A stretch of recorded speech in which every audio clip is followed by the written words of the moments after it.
નમસ્કાર અને આપનું સ્વાગત છે.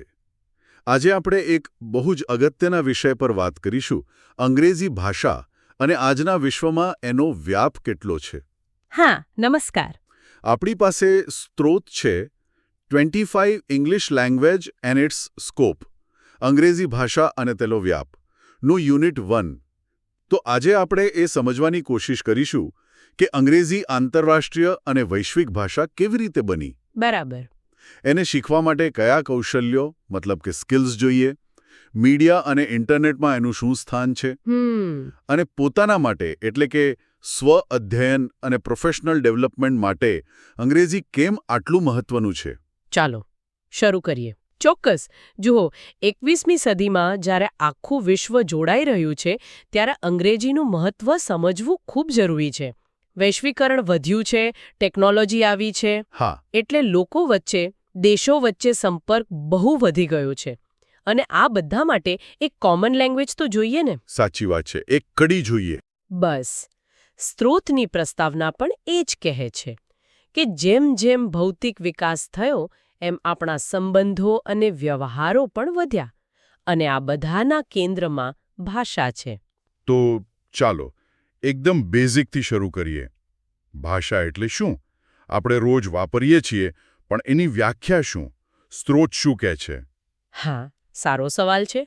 સ્ત્રોત કહે છે કે ભાષા એટલે મૂળભૂત રીતે અભિવ્યક્તિનું સાધન, અ મીન્સ ઓફ એક્સપ્રેશન.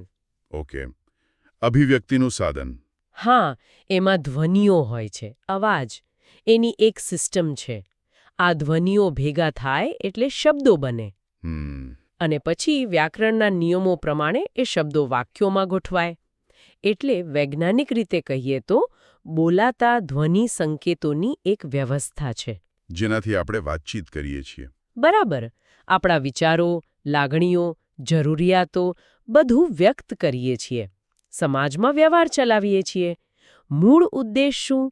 અસરકારક પ્રત્યાયન, ઇફેક્ટિવ કમ્યુનિકેશન. અને ભારતની વાત કરીએ તો આપણો દેશ તો બહુભાષી છે. ઘણી બધી ભાષાઓ છે અહીં. બિલકુલ. ભારત એક મલ્ટીલિંગ્વલ સોસાયટી છે. સેંકડો ભાષાઓ, બોલીઓ. સ્ત્રોતમાં ઉલ્લેખ છે કે આઝાદી પછી શરૂઆતમાં અંગ્રેજી માટે થોડો નકારાત્મક ભાવ હતો. હા, કદાચ વસાહતી શાસનને કારણે. કદાચ.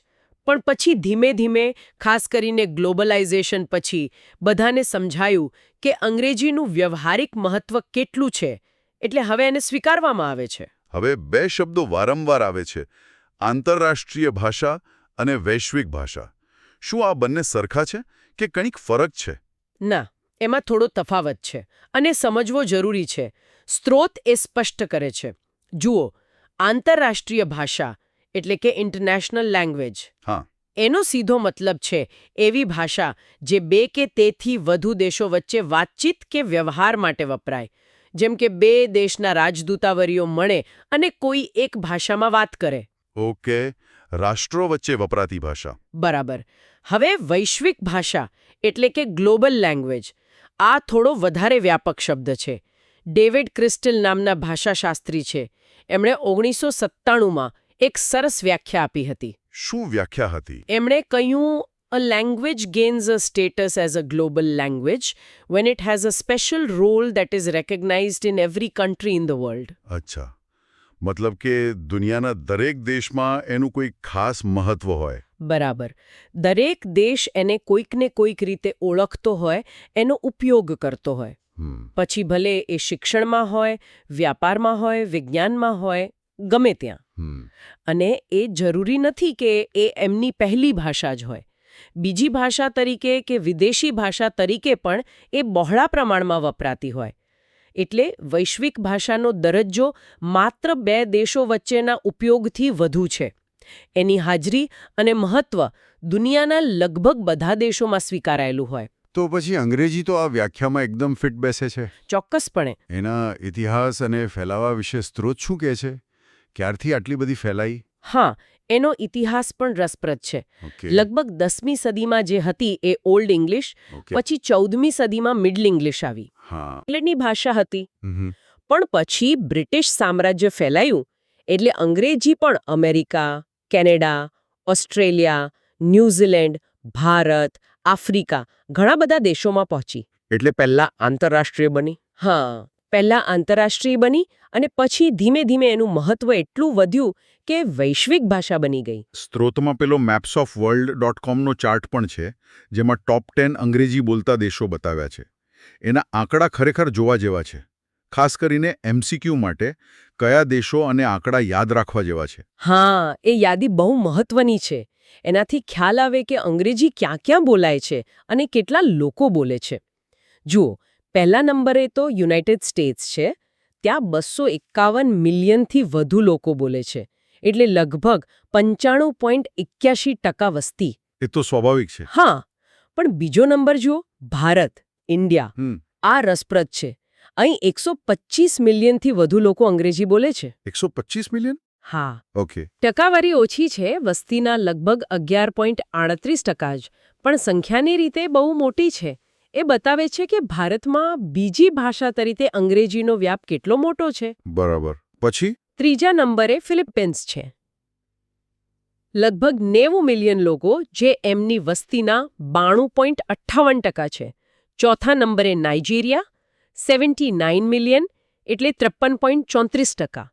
અને પાંચમા નંબરે યુનાઇટેડ કિંગડમ UK આવે છે, 59 મિલિયનથી વધુ, એટલે 97.74%. હા, UK પાંચમા નંબરે છે. હા, અને લિસ્ટમાં આગળ Germany, Canada, France, Australia, Italy જેવા દેશો પણ છે. આ લિસ્ટથી સ્પષ્ટ થાય છે કે અંગ્રેજી ખાલી UK, USA, ઓસ્ટ્રેલિયા જેવા દેશો પૂરતી સીમિત નથી. સાચી વાત છે. બિન અંગ્રેજી ભાષી દેશોમાં પણ એનો ઘણો વ્યાપ છે. બિલકુલ. અને આ આંકડા તો થયા, પણ ટેકનોલોજી અને બીજા ક્ષેત્રોમાં અંગ્રેજીનો કેટલો પ્રભાવ છે? અરે, ટેકનોલોજીમાં તો જબરજસ્ત પ્રભાવ છે. સ્ત્રોતમાં એક આંકડો છે જે જાણીને નવાઈ લાગે.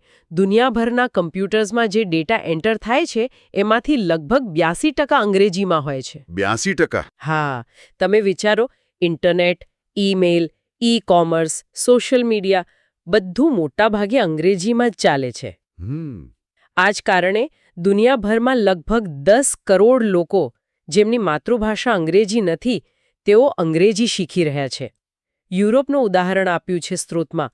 નેધરલેન્ડમાં 90%, ફ્રાન્સમાં 86%, જર્મનીમાં 85% લોકો કારકિર્દી અને બિઝનેસ માટે અંગ્રેજી શીખે છે. અને આ કોઈ દબાણ નથી, જરૂરિયાત છે. બરાબર, વ્યવહારિક જરૂરિયાત છે. ટેકનોલોજી સિવાય બીજા કયા ક્ષેત્રો છે જ્યાં અંગ્રેજી છવાયેલું છે? ઘણા બધા છે. જુઓ, મીડિયા. દુનિયાના લગભગ 70% ટીવી કાર્યક્રમો અંગ્રેજીમાં છે. આંતરરાષ્ટ્રીય સંચાર. 75% આંતરરાષ્ટ્રીય પત્રવ્યવહાર, મતલબ કે પોસ્ટ, એ અંગ્રેજીમાં થાય છે. વાયરલેસ વાતચીત થાય એના માટે અંગ્રેજી ફરજિયાત છે. રાજદ્વારી સંબંધો. ઘણા આંતરરાષ્ટ્રીય મંચો પર દેશો વચ્ચેની મીટિંગોમાં અંગ્રેજી મુખ્ય સંપર્ક ભાષા હોય છે. વિજ્ઞાન અને ટેકનોલોજી.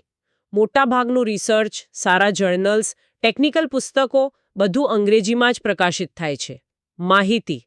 હવામાનના રિપોર્ટ જેવી વૈશ્વિક માહિતી પણ સરળતા માટે અંગ્રેજીમાં અપાય છે. એટલે આ બધું જોઈએ તો એમ લાગે કે અંગ્રેજી વગર તો ચાલે જ નહીં. લગભગ એવું જ છે વૈશ્વિક સ્તરે. તો પછી એનું મહત્વ શું છે એ લગભગ સ્પષ્ટ જ છે. સ્ત્રોતમાં એના મહત્વના લગભગ 15 મુદ્દા ગણાવ્યા છે. એમાંથી કેટલાક મુખ્ય મુદ્દાઓ પર થોડી વધુ વાત કરીએ. પરીક્ષા માટે પણ કામ લાગે.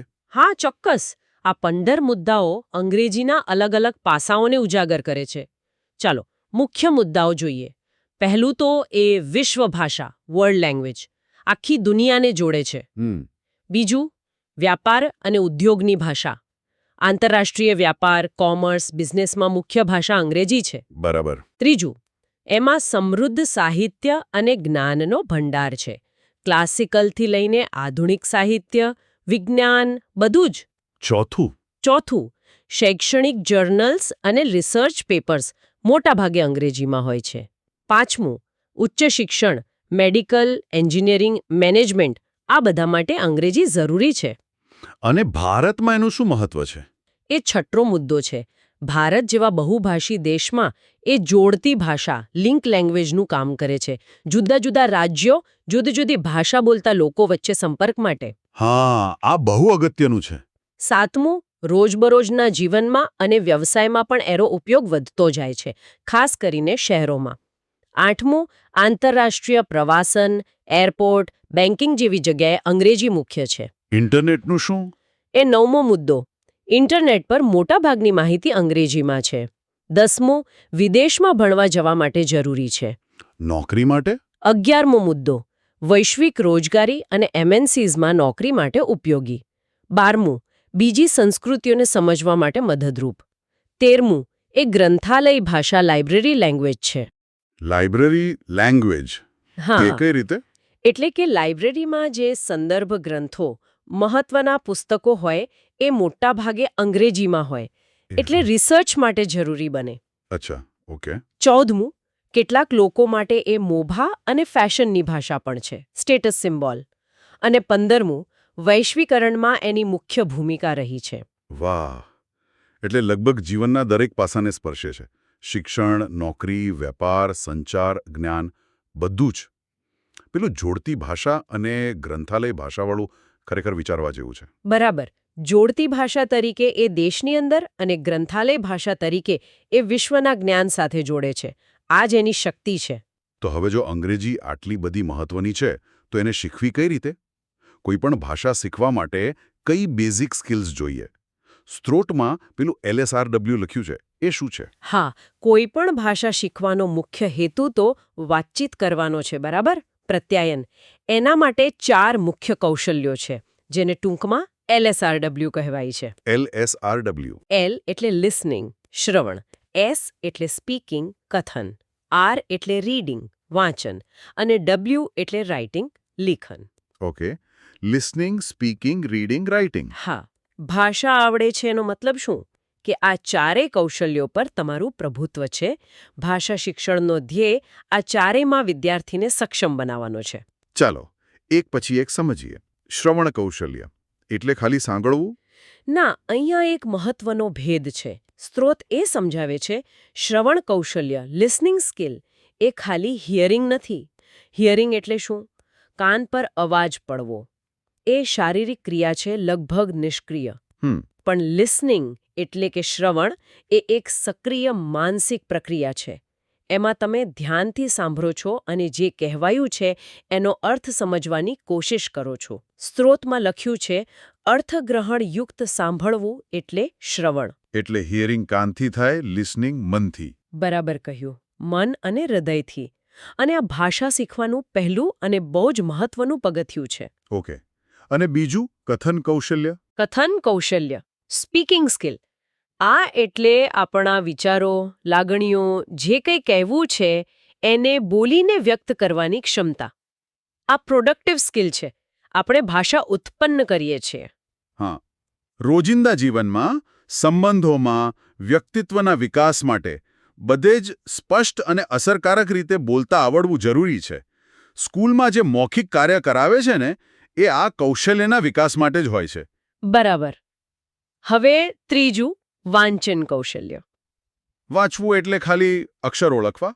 ના, એનાથી ઘણું વધારે. વાંચન કૌશલ્ય, રીડિંગ સ્કિલ, એટલે જે લખેલું છે, અક્ષરો, શબ્દો, વાક્યો એને ઓળખીને એનો અર્થ સમજવાની પ્રક્રિયા. આ રિસેપ્ટિવ સ્કિલ છે. આપણે માહિતી ગ્રહણ કરીએ છીએ. સ્ત્રોતમાં 2 વિચારકોના મત આપ્યા છે જે મહત્વના છે. E.A. બેટ્સ કહે છે, reading is a process of thinking. વાંચન એ વિચારવાની પ્રક્રિયા છે. ઓકે. અને E.L. થોર્નડાઇક કહે છે, reading is a process of reasoning. એટલે કે તર્ક કરવાની પ્રક્રિયા.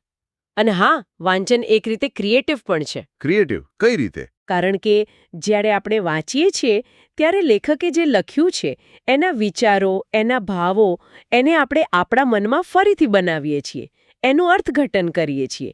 એટલે એ પણ એક સર્જન જ થયું ને. હા, વાત તો સાચી છે.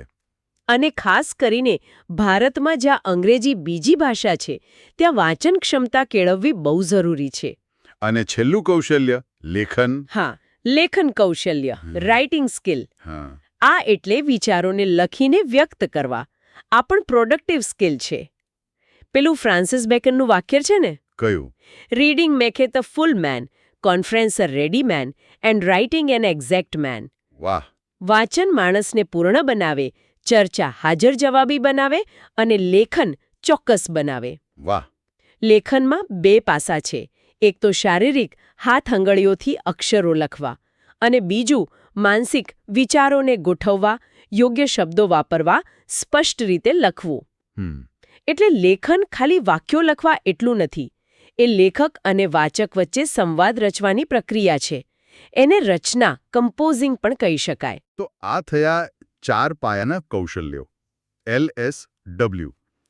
હવે આજના જમાનામાં ડિજિટલ યુગમાં મીડિયા અને ઇન્ટરનેટ આ બધી બાબતોમાં કઈ રીતે મદદ કરે છે? અંગ્રેજીના ઉપયોગમાં એમની શું ભૂમિકા છે? અરે બહુ જ મોટી ભૂમિકા છે. સ્ત્રોત કહે છે કે 1995-2005નો જે દાયકો હતો ત્યારથી ઇન્ટરનેટ, ઈમેલ, વેબસાઇટ, મલ્ટીમીડિયા આ બધા શબ્દો શિક્ષણમાં આવી ગયા. હા, એકદમ. પેલી જૂની ચોક એન્ડ ટોક પદ્ધતિ હતી એની સાથે આ નવું ટેકનોલોજીનું પરિમાણ ઉમેરાયું. બિલ ગેટ્સના વિન્ડોઝ 95 જેવા સોફ્ટવેર આવ્યા.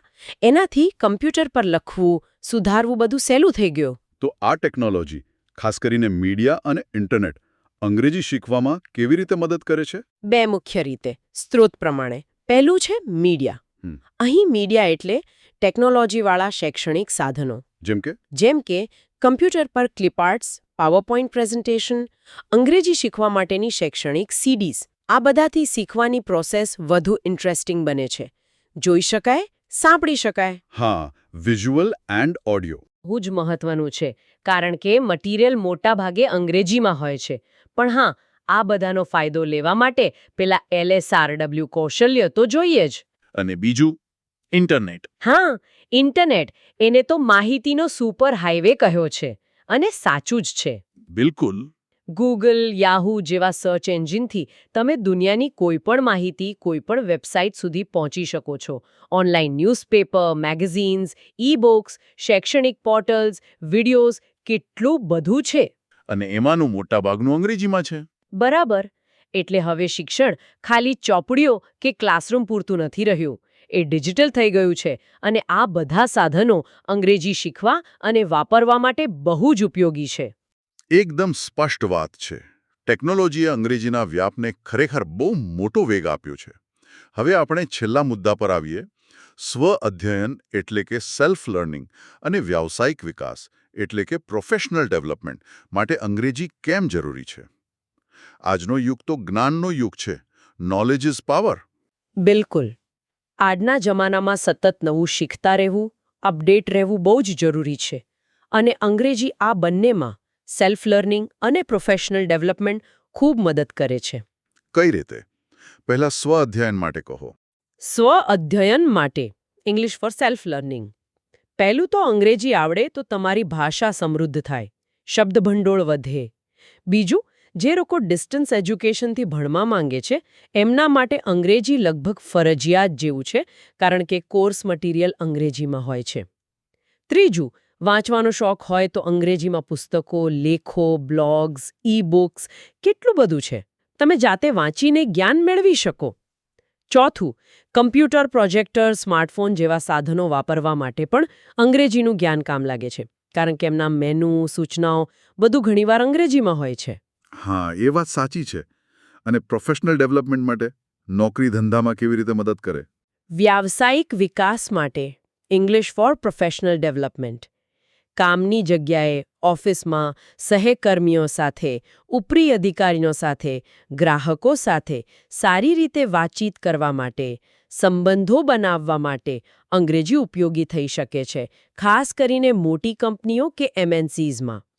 ઓફિસના પરિપત્રો, નિયમો, રિપોર્ટ્સ, ઈમેલ આ બધું બરાબર સમજવા માટે અંગ્રેજી જાણવું જરૂરી છે.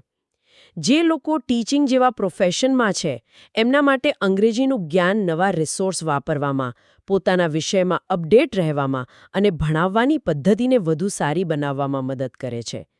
જુદા જુદા સ્ત્રોતોમાંથી, જે મોટાભાગે અંગ્રેજીમાં હોય છે, માહિતી મેળવીને તમે તમારી વિચારવાની રીતને વધુ વ્યાપક બનાવી શકો છો, ડિફરન્ટ થિંકિંગ કેળવી શકો છો. અને છેલ્લે, અંગ્રેજી આવડવાથી આત્મવિશ્વાસ વધે છે. સેલ્ફ કોન્સેપ્ટ, તમારી પ્રતિભા વધુ સારી રીતે દેખાય છે, જે કરિયરમાં આગળ વધવા માટે જરૂરી છે. ખૂબ સરસ. તો આખી ચર્ચાનો સાર કાઢીએ તો એમ કહી શકાય કે અંગ્રેજી હવે ખાલી એક ભાષા નથી, પણ એક વૈશ્વિક જરૂરિયાત બની ગઈ છે.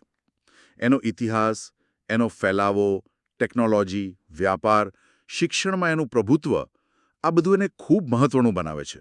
બરાબર. એને શીખવા માટે LSRW કૌશલ્યો પર ધ્યાન આપવું પડે. મીડિયા અને ઇન્ટરનેટે એના વ્યાપને અનેક ગણો વધાર્યો છે. અને છેવટે, ભલે પર્સનલ ગ્રોથ હોય કે પ્રોફેશનલ, અંગ્રેજી ખરેખર દુનિયાને જોવા માટેની એક બારી છે. પેલું વાક્ય હતું ને સ્ત્રોતમાં, English is a window to see the world. બિલકુલ સાચું. અને આ વાત પરથી એક વિચાર આવે છે જે આપણે શ્રોતાઓ માટે મૂકી શકીએ. આપણે જોયું કે અંગ્રેજી કઈ રીતે ગ્લોબલ નોલેજ, ટેકનોલોજી, ઇકોનોમી સાથે જોડાઈ ગયું છે. હા. પણ એની લાંબા ગાળાની અસર શું હોઈ શકે? ખાસ કરીને એવી ભાષાઓ પર જેમની ડિજિટલ દુનિયામાં કે ગ્લોબલ સ્ટેજ પર આટલી પહોંચ નથી. આ મહત્વનો પ્રશ્ન છે. ભારત જેવા દેશો જ્યાં આટલી બધી ભાષાઓ છે, જે આપણી ઓળખ છે, એ દેશો અંગ્રેજીના મહત્વને સ્વીકારવાની સાથે સાથે આપણી પોતાની બધી ભાષાઓને કેવી રીતે જીવંત રાખી શકે, એમની સમૃદ્ધિ કેવી રીતે જાળવી શકે અને એમને પણ વિકાસની તકો કેવી રીતે આપી શકે. સાચી વાત છે. એક સંતુલન કેવી રીતે જાળવવું? હા, આ એક મોટો પડકાર છે. પણ ભવિષ્ય માટે આના પર વિચાર કરવો ખૂબ જરૂરી છે. ભાષાકીય સંતુલન અને બધાનો સમાવેશ થાય એવો વિકાસ.